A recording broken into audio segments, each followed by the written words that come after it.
Noi stiamo parlando della febbre del Nilo occidentale, che è una malattia virale, è un virus che viene trasmessa da un vettore che è una zanzara. Nella fattispecie è del genere del Culex, però in poche parole è il nostro piccolo mussato, che non è la zanzara tigre, che qui la caratteristica è diversa perché sappiamo che è più grande e anche più aggressiva e non ha non ha degli orari precisi durante il giorno. Questa invece rispetta determinate zone, perché soprattutto nel crepuscolo e all'alba.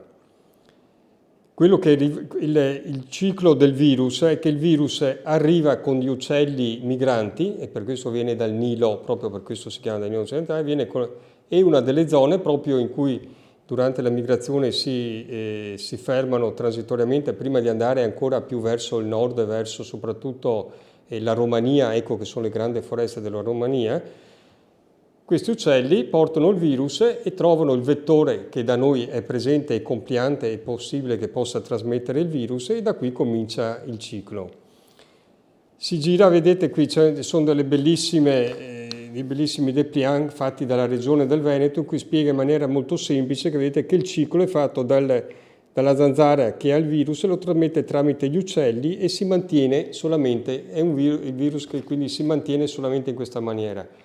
Quando va al di fuori di questo ciclo, va verso quello che si chiama un po' spillover, va verso degli altri animali che sono chiamati però ospiti terminali, di cui i principali sono i cavalli e l'essere umano. Terminali perché? Perché in questo caso il virus entra in questi animali, ma non è che lì riprende il ciclo, in quanto sia il cavallo che l'uomo non è che se viene punto da una zanzara può riprendere il ciclo e tutto. Il ciclo avviene solamente tra le zanzare e gli uccelli.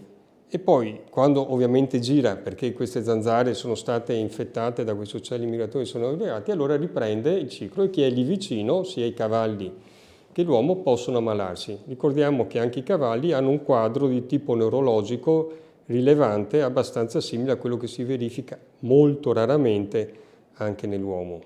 Allora, nella stragrande maggioranza delle volte l'infezione è inapparente, non dà nessun problema, come devo dire tante malattie infettive dovute a virus.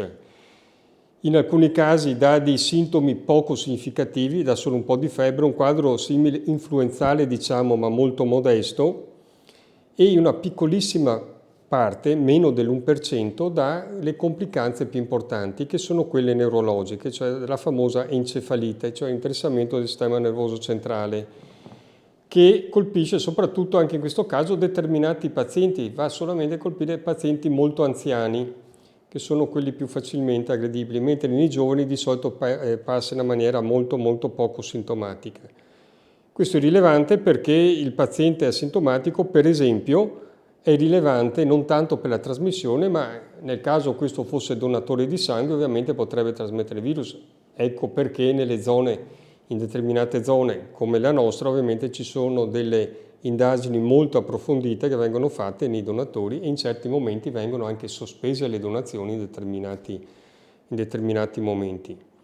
Vi dicevo prima che l'uomo e anche il cavallo sono ospiti terminali, non sono quelli che mantengono il ciclo. Perché? Perché il virus che circola nel sangue è presente in una maniera molto effimera, per pochissimo tempo, per cui è difficile trovare il virus nel sangue. È più facile trovare e quindi fare anche la diagnosi cercando quello che è la risposta anticorpale del paziente al virus, ed è quello che si fa normalmente.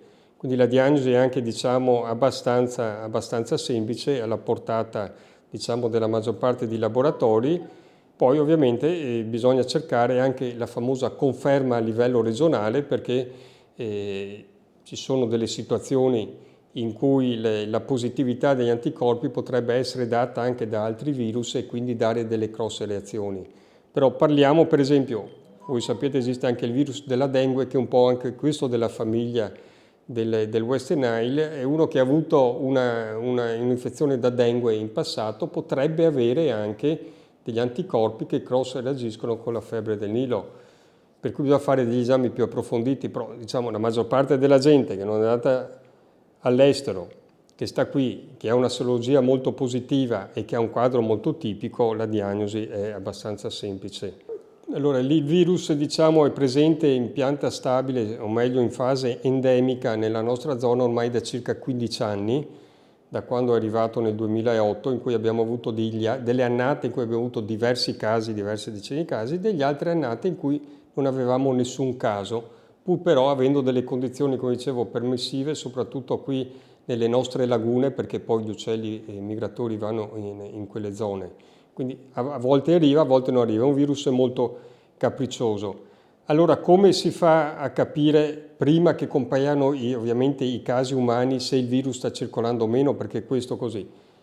O si guardano se per esempio all'inizio degli allevamenti di cavalli che ci sono delle problematiche, ma la cosa più semplice, ed è quella che viene fatta dallo zoo profilatico di Legnago, è quello della raccolta di campioni di zanzare in determinate zone, quindi fanno una raccolta settimanale, una volta alla settimana in determinate zone, raccolgono circa un centinaio di queste zanzare e poi vedono se queste sono portatrici del virus o meno. Ovviamente quando cominciano a comparire in determinate zone si sa che questo anticipa ovviamente i casi umani che avverranno successivamente e si cerca di stare allerta.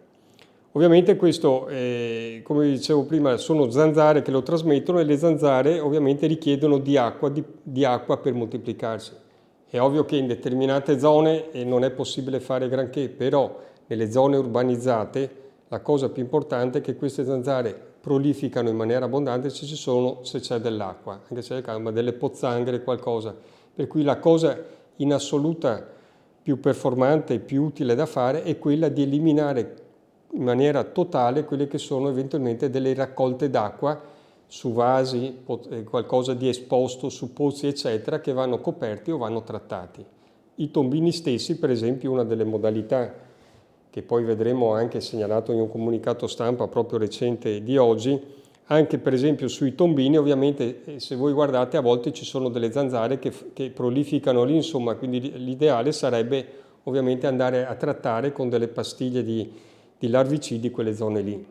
Quindi una delle cose più importanti quando ci sono dei casi della febbre del Nilo non è tanto la paura che l'uomo possa trasmettere a un altro uomo, ma è quello di andare a sterilizzare delle zanzare e la zona circostante. L'altra cosa da considerare è che purtroppo non esiste nessun trattamento per questa infezione.